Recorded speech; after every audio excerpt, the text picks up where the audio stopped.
Bismillahirrahmanirrahim. Hürmetlik Maarif Derneği Reisi, hürmetlik ustazlar, kıymetlik kıyırdaşlar. Hemmelerine Allah'ın selam bilen selamlayma. Esselamu aleyküm ve rahmetullahi ve berekatuhu.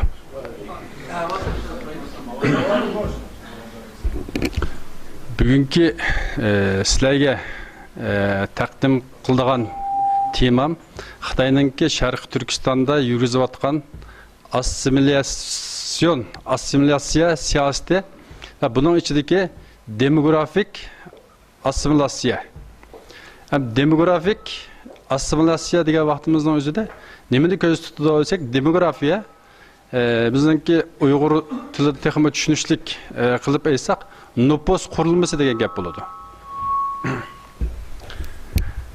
Nüfus qurilmasi hamda bir jamiyatningki, bir millatning va yoki bir davlatning nihoyatda muhim tarkibiy qismlaridan biri. Shunlashqa bu xususda sizlarga qo'limizdan kelishicha azdir ko'pdir bir narsa anlatishga tirishimiz. Hamda bugungi bu yerdeki bu leksiyamizni, bu yig'inni o'tkazayotgan ya'niki va bu yig'inni o'tkazish maqsadimiz va bu yerdeki temasiga uyg'un kelganligi arzusi bilan ba'zi bir kirish qismlarida sizlarga arz etishga tirishim. Maqolada Türkçe tayyorlagan, sizlarga Uyg'urcha buni aqtirishga tirishim. Endi Sharq Turkistondagi nüfus qurilmasi ait bugungi dunyoning nurg'un yerlarida, mayli vatanning ichida bo'lsin, mayli vatanning sirtida bo'lsin, nurg'un tadqiqotlar elib berildi. Bu Xitoy tarafidan elib berildi, biz Sharq Turkistonliklar tarafidan elib berildi. Endi bu elib berilgan buluşuğa qaramay turib, bugün yana bu yerda, endi biz bu nüfus qurilmasi haqida yana bir qatim bu mavzuni o'ttirib qo'yishimizdagi sabab, endi bu mavzuniki biz Sharq Turkistonliklar uchun hozir nihoyatda muhim. Buni diqqat qilmasak bo'lmaydigan va dunyoning har qaysi yerlarida bu masalani hech bir vaqt kun tartibimizdan tushirib qo'yish bo'lmaydigan muhim bir ahval bo'lg'achqa buni yana qayta bu yerda qaysilar bilan bir muzokara qilib o'tishni uyg'un ko'rdim. Endi Xitoy o'zininki ochiqlagan raqamlarida endi Sharq Turkistonda mishinchilik Uyg'ur nüfusi va manchilik Xitoy nüfusi va deb deylik. Ama bizning qo'limizda endi bunga oid aniq raqam bo'lmaganligi uchun hozir ham shu Xitoyningki raqamlarga tayinib turib biz bu çalışmamızı ve bu makalemizni tayyorlashga tirishdik. Ondan başka yanımda bu makalemizde Xitoyningki o'zining raqamlari orqali Xitoyning elib berayotgan assimilyatsiya siyosatini biz o'ttirib qo'yamiz. Yana birisi biz müşahede oturayotgan qimmatli mehmonlar dunyoning har qaysi joylaridan kelgan Sharq Turkiston uchun elib aytgan vaqtida endi tönügün ustazlam deb o'tdi. Başka organga seyiştiğim kelmeydi. Bir qalb, bir miңа, bir ko'z, shunga o'xshash qarindoshlar bu yerda o'tirayotgan. Hammaylar fidokorlik bilan o'zlarini Alloh rizosi uchun, o'zining dini, millati, vatani uchun dunyoning har qaysi joylarida butun kuchi bilan tirishib kelayotgan qarindoshlar. Endi birinci günü ustazımız Abdülhakimxon Mahsum bu haqda biraz to'xtalib o'tdi. Endi Sharqiy Turkiston Xitoyningki deginiga o'xshash azaldan beri Xitoyning to'prog'i emas bu. Azaldan beri u yerdagi yashab kelayotgan asli ashyoning egilarining to'prog'i. Endi bu to'proqda hozirgichilik nurg'unlagan davlatlar, xonliqlar bulup ötken ve Şarkı Türkistan'daki bu halklar köpünçe birleşken halde veya ki parça halde müstakil yaşap kelgen. Uzun bir tarihçilik. Endi bu tarih ben bu şu nimeden tekstten qarab o'qib berishga tirishaymi, shunda qilsak yaxshiroq o'qidik. Keyingi vaqtda endi Mo'ng'ul istilosidan keyin Mo'ng'ullarninki boshqurishida desakmi Sharq Turkistonni Chag'atay xonligi va uningki keyingi mezgillarda, ammo u boshqurg'ichlarning ko'pinchisi musulmon bo'lib ketgan. Ammo yerda Sultan Saidxon döneminde bir günün içinde 160 ming insonningki musulmon bo'lganligiga oid bir qaydga rastladim bu maqolani tayyorlash jarayonida. Yani bunu o vaqtdagi, yani insanların musulmon bo'lmagan insonningki Sharq Turkistonda qandaq şekilde musulmon bo'lganligini bu yerda ko'rib olamiz. Endi nayt bayashat bir xonlik bo'lgan Saidiya xonligininki ikkinchi hukmdori Abdurashid xon vatanninki Sharq va G'arb rayonlari orasidagi bir-birisiga ustun bo'lish mücadelesida bağansırı düşmanlikka aylanib ketayotgan bir ahvolga engel bo'lish uchun o vaqtda Orta Osiyodagi Naqshbandi tariqatininki piri, büyük din alimi Makdume Azam, yani Ahmet Kasani ne 1533 yıllarda Qashqarga davet kıldı. Bu kişi Qashqarga kelgandan keyin Abdurashid xon bunga nayeti çoğun imkonlarni saqlaydi va shu vaqtdagi Sultan Satuq Buraxonninki nasldan bo'lganligi qayd qilingan Bibi Jiva ya da yoki Bibi Chiva xonimlar to'y qilib qo'ydi. Bu zat 7-8 yıl Sharq Turkistonda tebliğ faaliyetlerini elib bordi ve ondan keyin memleketiga yani qaytib ketib, u yerda 1542 yılı vafot bo'ldi. Yani vafotidan keyin tariqatninki shayxlik martabasiga, shayxlik o'rniga o'tiradigan bir varis tayinlash kerak endi. Bu yerda Makdume Azamninki birinchi ayolidan bo'lgan Muhammad Emin va yoki keyingi tunilgan ismiyle İshan Kalan ismindeki bu hoca şeyhlik o'rniga oturdu. Bu şeyhlik o'rniga o'tirgan vaqtning o'zida bunun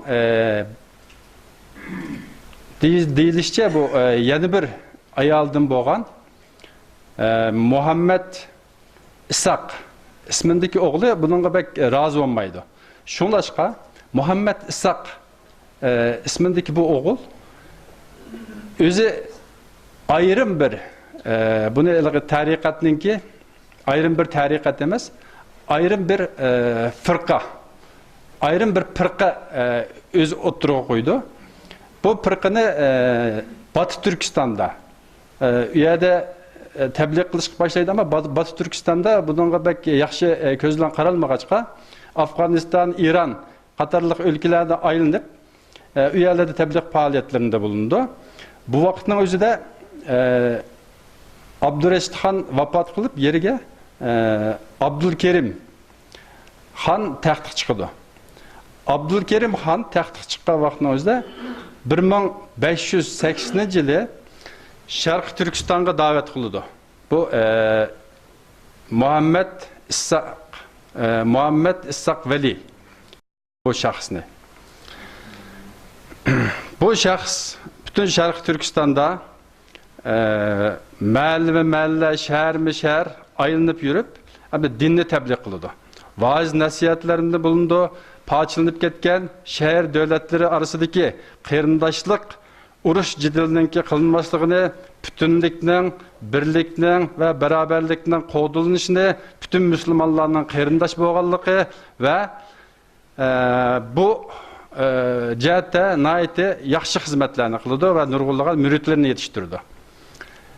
Endi xonningki qarindoshi Muhammad xonmi bu ho'jadinki muridi bo'ladi. Endi bu Abdurashid xonningki yana bir balasi.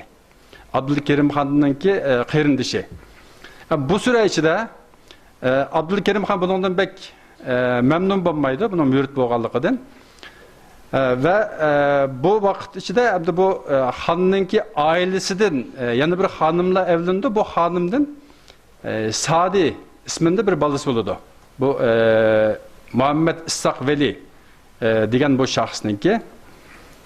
Endi deysizki bu demografik assimilyatsiya bilan bu degan gapniki nima aloqasi bor deyishinglar mumkin. Hozir hamda shu yerga kelamiz. Endi bu bizningki bu yerdagi islohot, diniy islohot temasida faoliyat olib beryapmiz va shu mazmunni cho'rdab leksiyalar berilyapti. Uning uchun buning qanchalik muhimligini va bizningki o'tirimizdagi ayrilishninki naligichilik apirdaganligini izohlash uchun hamda bu bir muqaddimaga kiryapman. Shunga bu nima aloqasi bor deb o'ylab qolmasligingizni umid qilaman. Belki nurg'unlar ko'pinchalar buni nihoyat yaxshi bilisizlar. Shunday bo'lsa-mu yana buni bir deb o'tay. Shuning bilan Abdulkerim xon vafot etib, Muhammad xon taxtga chiqqan vaqtning o'zida bu Ishaq Velini taklif qildi. Abay deb o'tgandek bu ikkisining orasida biraz qarindoshi bu Ishaq ho'janinki muridi bo'lgandan keyin arada biraz anglashmaslik bo'ldi. Ishaq ho'ja qaytib ketdi yurtiga, Samarqandga. Qaytib ketib, endi bu buning muridi bo'lgan Muhammad xon taxtga chiqqan vaqtida Ishaq hojani taklif qildi qaytib kelishga. Ama Ishaq hoja buni rad qildi. Ama Ishaq hojaninki Sharq Turkistonda Yarkent xonligining xon oilasidan to'y qilgan o xonimdan bo'lgan bir balasi bor, Sadi isminde. Bu Sadi ismindeki balını evetishni taklif qildi. Bu bala kichik bo'lganligi uchun bu bala keldi va Sharq Turkistonda o'zininki ta'lim tarbiyasini ko'rib, xon jamiyatida keyin bu xonninki nihoyatda g'olliq diniy ulama va davlatninki din ishlarga mas'ul bir martabachilik yetdi. Endi Ishaq hojaninki Sharq Turkistondagi taqatgan, tabliğ qilgan va o'zininki ko'z qarashlarini savungan, o'zining ko'z qarashlarini o'ttirib qo'ygan bu firqasiga bizning Sharq Turkistonda keyingi vaqtda Issaqiya va yoki Qaratog'liq deyilgan. Buni bu şekilde izohlab o'tay. Endi Maktum Azam'ninki cho'ng o'g'li Muhammad Emin, yani İshan Kalanning Muhammad Yusuf isminde bir oğlu olgan. Bu Muhammad Yusuf ismindeki oğlu 1615 yılı veya 1620 yıllarda bu Qashqarga keldi. Çünkü bundan burun Maktum Azam Qashqarga kelib bu yerda tabliğ faaliyetlerini ilib bağ'a vaqtning o'zida bu Naqshbandi tariqatininki yaxshi bir temelini, ulini Qashqarga sep qo'ygan. Endi bu İshan Kalanning o'g'li Muhammad Yusuf bir kelgan vaqtning o'zida Qashqarda nihoyat yaxshi qarshilandi. Endi bu vaqtda Yaykanda turayotgan Sadi, o Ishaq Qaratog'liqlarninki bizning Sharq Turkistondagi sheyxi Ishaq Velining o'g'li Sadi hoca o Yaykanda xonninki yanida diniy ishlardan mas'ul bo'lganlik uchun bu Muhammad Yusuf hojaninki bu yerda o'zininki firqasiga aykırı bir firqani yeyishga bu rozi bo'lmay Muhammad Yusuf hocani Qashqardan avatidi. Bu Yusuf hoca Qashqardan Qumulga boradi. Qumulga berib, Qumuldagi shu vaqtninki Qumul hukmdori ning ailasi yani Celil deganning qizi bilan Züleyha ve yoki Züleyha degan bilan to'y qiladi. Buningdan balları oldu. Bu ballarınki birisi bizning hammamiz yaxshi biladigan Abbaq Hoca degan şahs. Yani bu Hidayetullah veya ki ismi Hidayetullah kim? Abbaq Hoca deb atalgan. Hem de bu İşan Kalan'ın oğlu Muhammed Yusuf. Bu Şarkı Türkistan'daki taqatqan təbliğleri ve bunun müritleriga Şarkı Türkistan'da kin aqtaqlıqlar deyilgan. Yani bununki aqtaqlıqlar deyişide bir muncha sebepli var. Bununki bek tepsili to'xtalib o'tmayli. Bazı qaydaqilda birisinin aq dop kelgandiki, yana birisinin qora dop kelgandiki, yana ba'zilarda tağ'ninki bir qismi tağ'ning janub tarafida bo'lganligi, yana birisi tağ'ning shimol tarafida bo'lganligi uchun kun tushadigan tarafdagilarga yo'riq bo'lganligi uchun aq tarafdagilarga qora deyilgan deydigandek nimalar bor. Endi bu bizningki temamizning asos maqsadi bu emas. Endi 1645-yilga kelgan vaqtning o'zida endi Sadi Hoca vafot qilib ketdi. Bunun vafot qilib ketgandan keyin bu Yusuf Hoca Qumuldan Qashqarga keldi. Qumuldan Qashqarga kelib Qashqar hükümdarı şu vaqtdagi Yo'lbos xonning yardım bilan tebliğ faoliyatlariga boshlaydi. Xalq şunun bilan birga hamda ikki firqaga aylangan bo'ldi-da, bo'lingan bo'ldi. Ikki firqaga, qora tog'liq va oq tog'liq degan ikki firqaga bo'lingan bo'ldi. Endi bu bölümde shunchalik yerga yetib yetganki, ham bu o'zlarininki nüfus doirasini kengaytirish, iqtidorni orttirish, kuchaytirish jihatda bir-biri bilan mücadele etib, oxiri bir-birini o'ltiradigan, buning uchun g'ayri muslimlardan yordam so'raydigan ahvol kelib chiqdi. Endi 1600 şu 40-yillarning oxirlarida Abbaq Hoca bilan bo'lgan bu qartaqliqlar bilan aqtaqliqlar o'tirsidagi jidalda Abbaq Hoca yengilgandan keyin Abbaq Hoca Qashqardan ayrilib Dalay Lama'nınki bu 5. Dalay Lama'dan yardım isteydi. 5. Dalay Lama o vaqtdagi Jungar xonligining xoni, yani Mongol, qalmoqni deb qo'yamiz. Jungar xonligining xoni Galdan bu Dalay Lama'nınki mürit bo'lgan ekan, bu Galdanga xat yozib berdi. Bu Abbaq Hocaga yardım qilish to'g'risida. Shuning bilan Galdan 12 ming kishilik askarni boshlab hozirgi Sharq Turkiston tuproqlarida o vaqtda Saidiya xonligi deganimiz bu tuproqlarda ishg'olni boshlaydi va ishg'oldan keyin u yerda qolmaydi, hocalarni ashaniki boshquruvchisi qilib, ya'ni 1680-yilda bu Yarkan xonligiga, ya'ni yoki Saidiya xonligiga xotim bergan bo'ladi. Shuning bilan hammamizning bildigi hocalar dönemi, hocalar devri degan davr 1680-yilda boshlangan bo'ladi.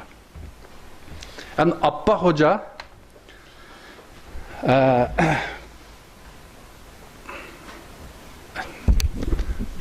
Abbaq Hoca Jungar xonga 100 ming kumush tenge, 15 ming çeyrek buğday, yani her yılda 100 ming kumush tenge,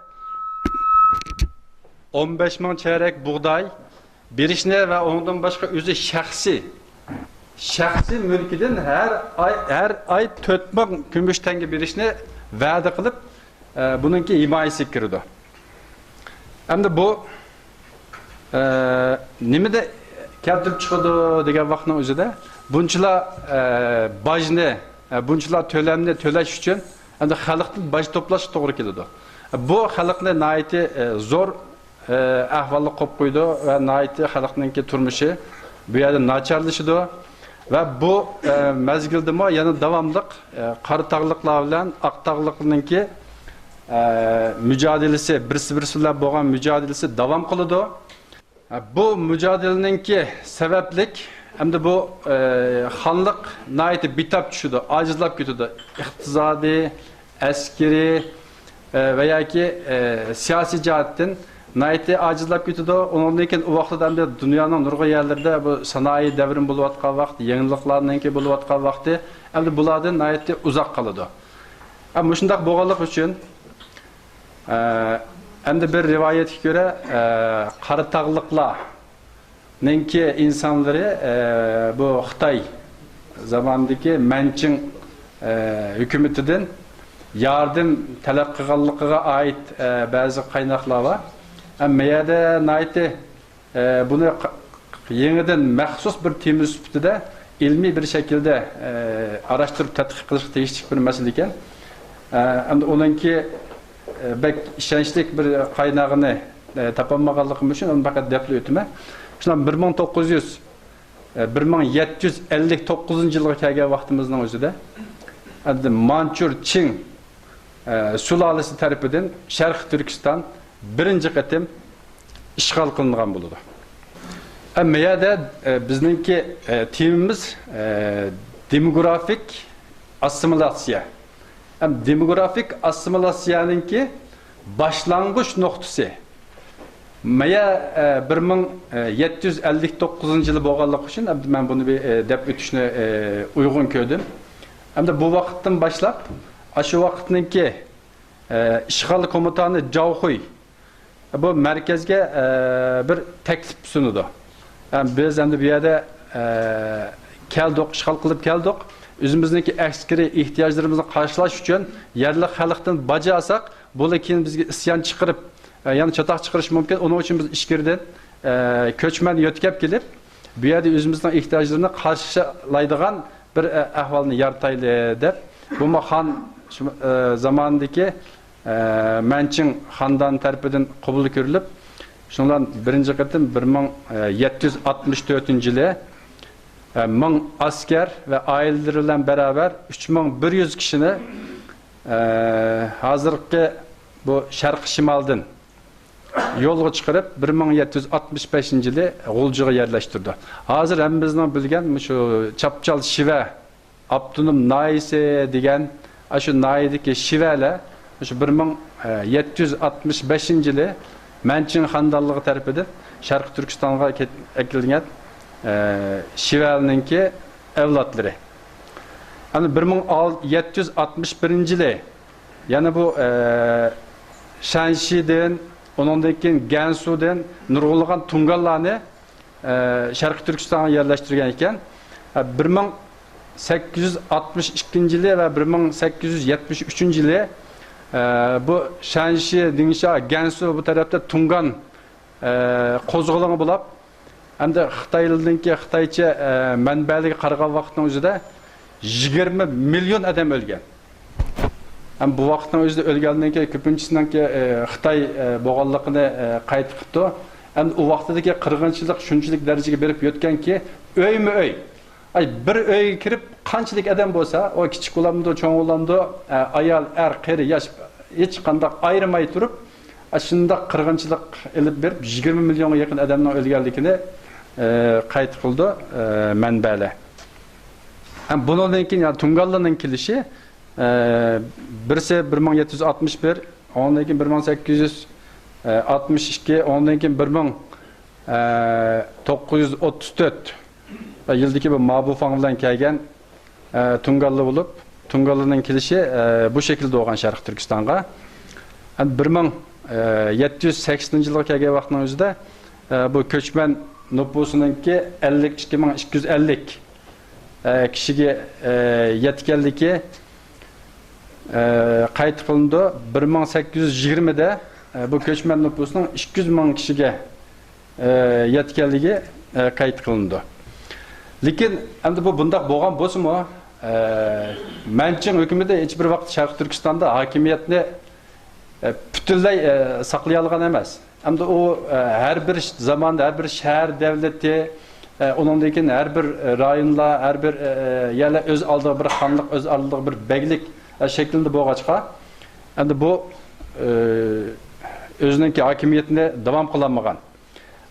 Davamlık kozgulanlar bulup durgan, bununla karşı mücadele hiçbir vaqt to'xtab qolmagan.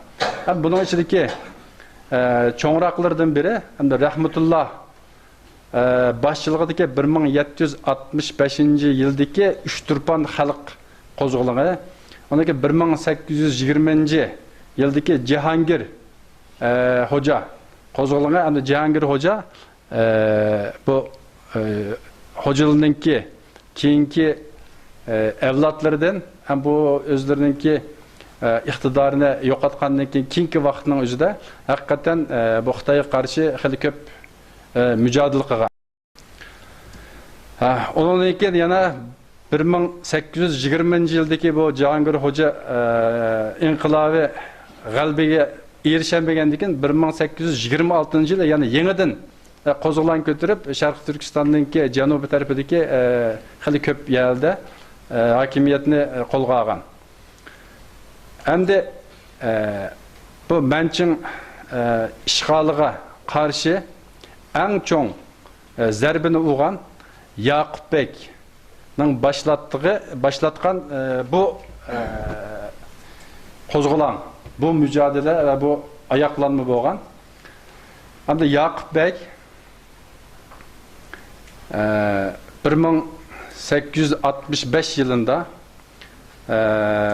Qashqariya isminde Yettişehir isminde devlet kurdu. Bu keyin bunun ismini Qashqariyaga almashtırdı ve Atalık, Gazi, Bedevlet degan namlar bilan bu devletni boshqardi.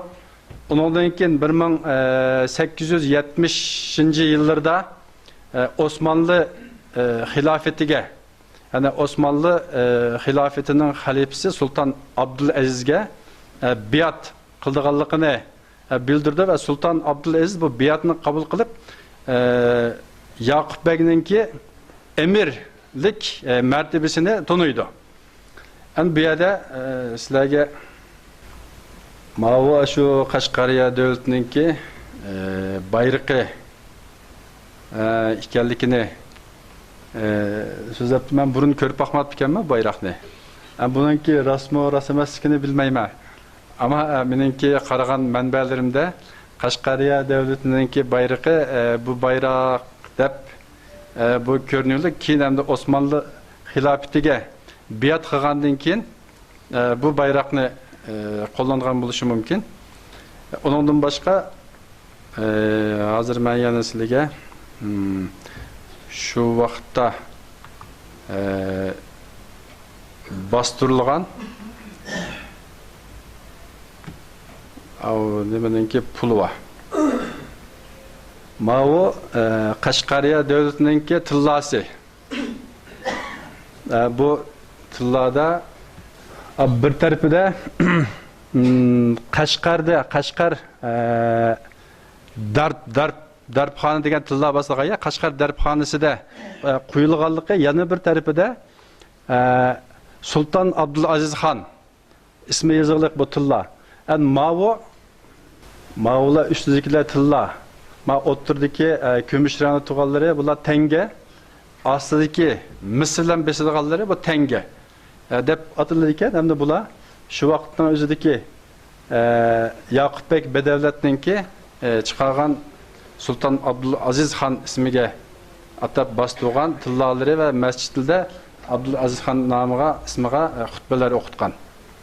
Hamda Yaqubbek Bedevletninki qurgan bu devleti maalesef uzun ömürlük bulanmay 1878 yılı tamamıyla Manching tarafından Şarkı Türkistan ikinci qatim işgal kılınıp tarih sahnesinden yok kılıngan. Endi Yaqubbek Bedevletninki naiti muhim bir ehemmiyeti var Şarkı Türkistan'da. Çünkü Şarkı Türkistan'ınki tamamına yakın ne? Yani 80%'den artık topraklarını birleştirip bir bayrak ve bir devlet aslında toplagan. Şunlaşka bu bizdeki tarihimizde naiti muhim bir ehemmiyetga ega. Mava mana 1912-yildagi nüfusningki nisbatlari. Mava cho'ng mayada biraz bu kök ranglikte ayada biraz başqacha chiqib o'tadi rengi.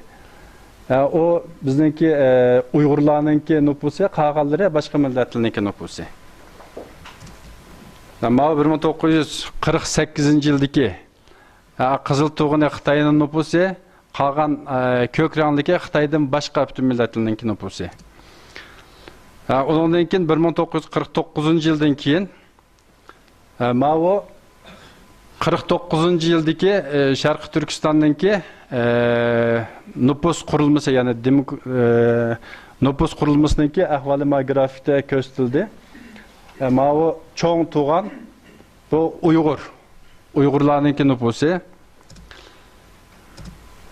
Mava 1953-yildagi ahvol.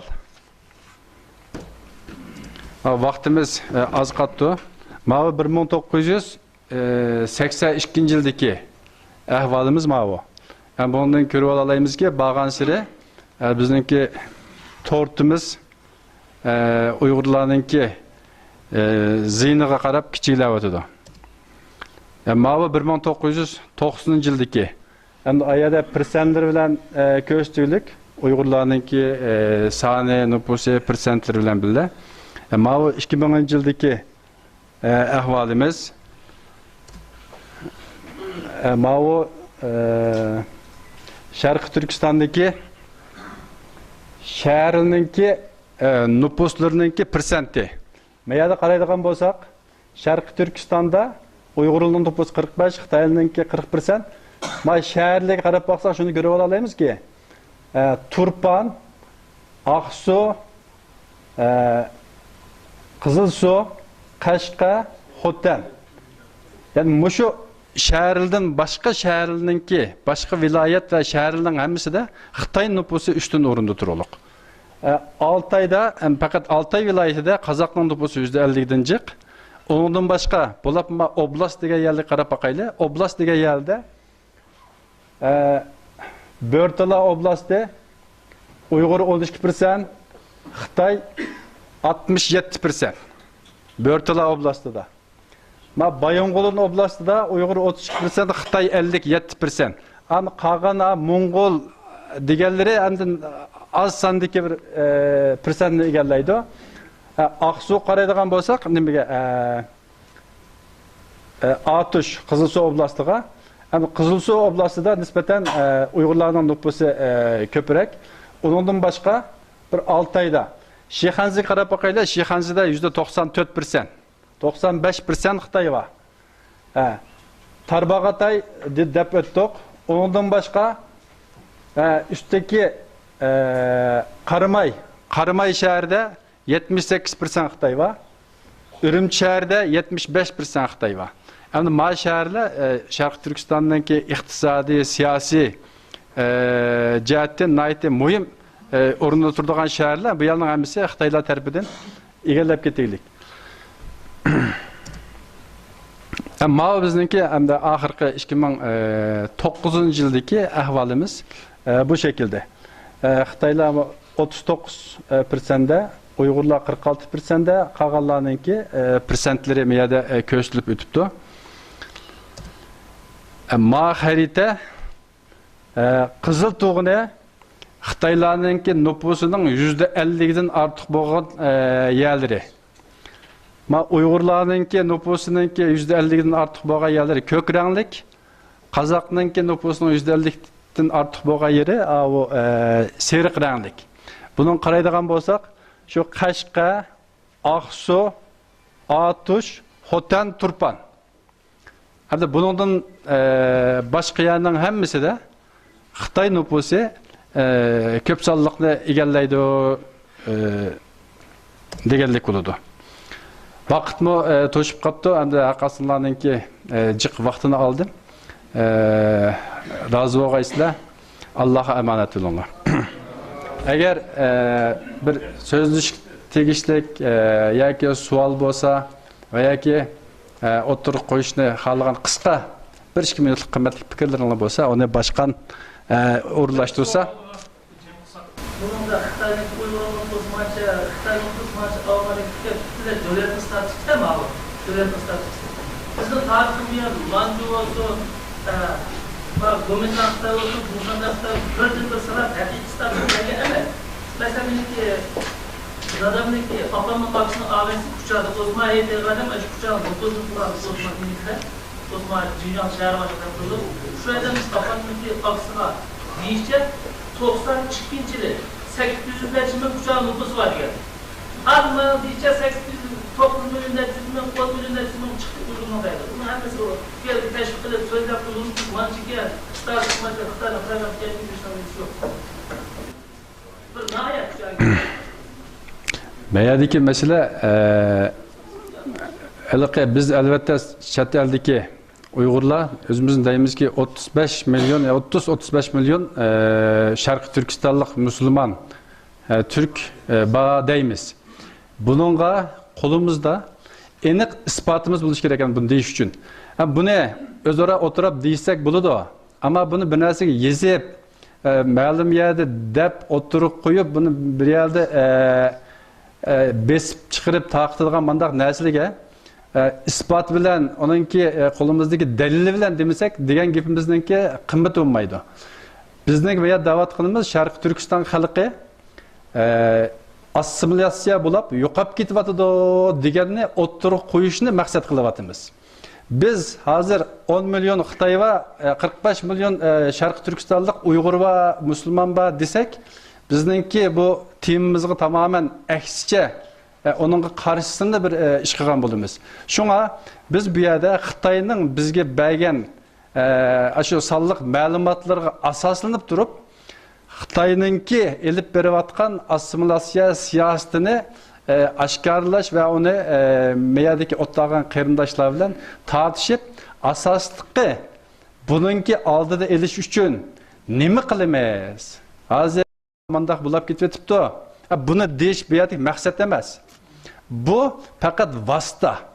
Bunu meyaga samimizga selip, hammamizningki bir diqqat itibarimizni qo'zg'ash uchun elib berilayotgan bir vasıta, qilinayotgan bir vasıta. Bu maqsad emas. Buni meyaga statistik raqamni Uyg'urmanchikan, Xitoymanchikan, umanchikan, bumanchikan deydigan. Maqsad hozir mandaq bo'lib ketyapti. Buni oldini olish uchun biz nima qilamiz? Buningdan keyingi yig'inlarimizda, o'tirishlarimizda, grup yig'inlarimizda bu masalani tartish uchun, diqqat itibarimizni qo'zg'ash uchun bu yerda o'tirib qo'ydik. Allohga amanet, Allah razı olsun amaldan. Sabr bilan anlab berganlik uchun. Allah razı olsun. Oh my Lord, my sins are like the highest mountain. My good deeds are very few, they're like